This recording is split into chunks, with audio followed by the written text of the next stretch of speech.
तेल के अकूत भंडारों से भरपूर और पश्चिम एशिया में रणनीतिक तौर पर अहम ईरान की यात्रा पर गए सड़क परिवहन और राजमार्ग मंत्री नितिन गडकरी ने ईरान के साथ चाबहार बंदरगाह के विकास के लिए एक अहम समझौता किया है।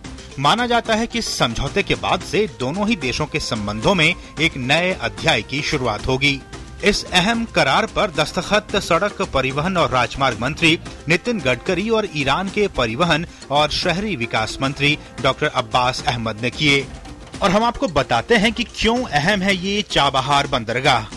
दरअसल चाबहार बंदरगाह ईरान के दक्षिण पूर्वी तट पर सिस्तान बलूचिस्तान प्रांत में स्थित है। भारत के लिए इसकी उपयोगिता बहुत अधिक है क्योंकि इसके रास्ते भारत को पाकिस्तान के अलावा अफगानिस्तान तक पहुंचने का एक सामुद्रिक और सड़क मार्ग मिल जाएगा।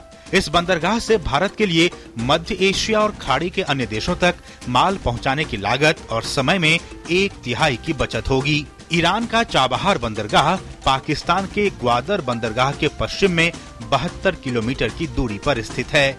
इसका भारत के लिए बहुत अधिक सामरिक महत्व भी है।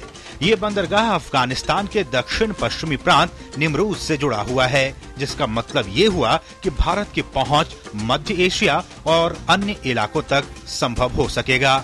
ये बंदरगाह दुनिया के तेल का लगभग 40% लदान करने वाले हॉर्मुज जलडमरू मध्य के बहुत ही करीब स्थित है।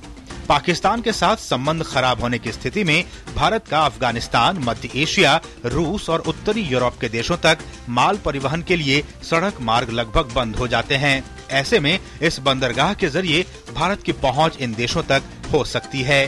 केंद्रीय मंत्री नितिन गडकरी ने कहा कि भारत चाबहार में एक बंदरगाह के निर्माण कार्य में लगा हुआ है। भारत इस बंदरगाह का निर्माण कार्य लगभग 1.5 साल में पूरा कर लेगा। चाबहार से गुजरात की दूरी दिल्ली से मुंबई के बीच की दूरी से भी कम है।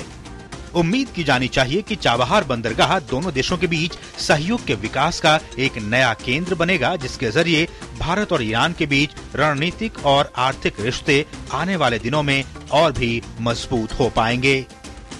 News night desk, DD news.